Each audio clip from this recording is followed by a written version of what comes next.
Olá pessoal, tudo bem? Infelizmente a gente está agora com um ano de pandemia do Covid-19 e a gente tem algumas publicações relacionando a Covid-19 com a oftalmologia e eu queria conversar um pouquinho sobre isso com vocês. Primeiro, uma das primeiras publicações, né, relacionando isso foi uma publicação chinesa em que eles viram que muitos pacientes internados, 40% dos pacientes internados, num grupo pequeno, tinham achados oculares relacionados à conjuntivite, né? A grande maioria desses pacientes eram pacientes mais graves e 18% dos pacientes tinham SWAB conjuntival positivo, PCR positivo do SWAB conjuntival para Covid-19. O que a gente sabe é que essas doenças virais, elas estão muito relacionadas a quadros de inflamação conjuntival e não é à toa que o Wen Liang, né, foi o oftalmologista que alertou para o mundo inicialmente que poderia haver uma infecção conjuntival nova em curso, né? Então, além disso, a gente tem algumas publicações já mostrando que não só os quadros de conjuntivite, mas também alguns quadros retinianos podem estar associados à infecção por Covid-19. Então, alguns quadros de dilatação de artérias e veias no fundo de olho foram vistos, alterações maculares num grupo menor de estudo brasileiro também foi encontrado, e dois últimos artigos, um de perda visual monocular relacionado à oclusão de artéria central de retina e outro de oclusão de veia central de retina também foram vistos, e isso provavelmente associado ao quadro trombótico que pode ser causado pela infecção da Covid-19, tá?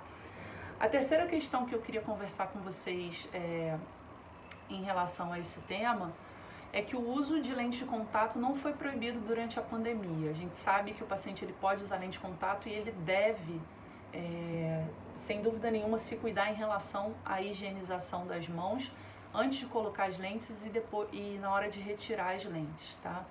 Mas existe um estudo grande que saiu ultimamente que mostra que pacientes internados, existia uma proporção maior de pacientes internados que não utilizavam óculos do que os que utilizavam óculos em relação a uma estatística anterior do uso de óculos naquele local. E por isso acreditou-se que o óculos seria um fator protetor de barreira em relação à infecção por Covid-19.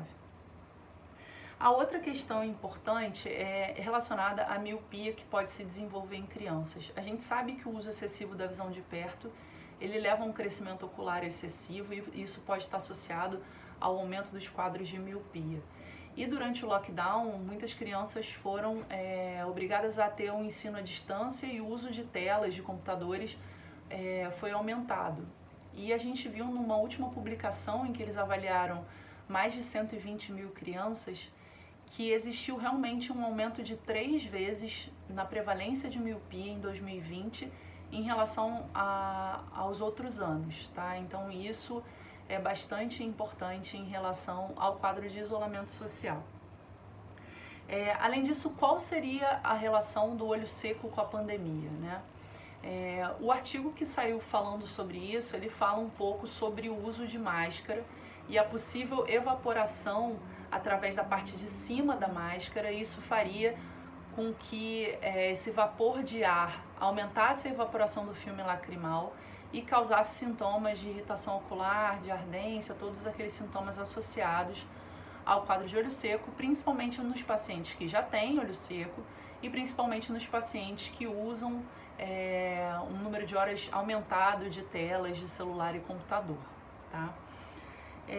E a última questão que eu queria levantar aqui em relação ao que a gente tem de publicação do Covid-19 é um artigo bem interessante que saiu numa revista francesa, é uma publicação francesa, mostrando que eles receberam nas emergências mais crianças com lesões oculares associadas ao uso de álcool gel. E isso se deve provavelmente ao uso daqueles totens, dispositivos que são colocados para retirada de álcool gel e que muitas vezes a saída do álcool é na altura de algumas crianças pequenas.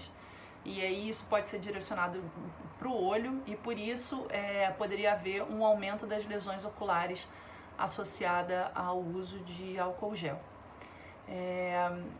Essas publicações todas que eu falei, eu escrevi sobre elas para a PebMed.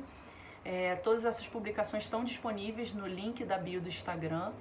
E eu estou à disposição para qualquer questão que vocês tenham sobre isso. Espero ter ajudado sobre esse momento difícil. Vamos nos manter com fé e com esperança em relação a tudo que está acontecendo.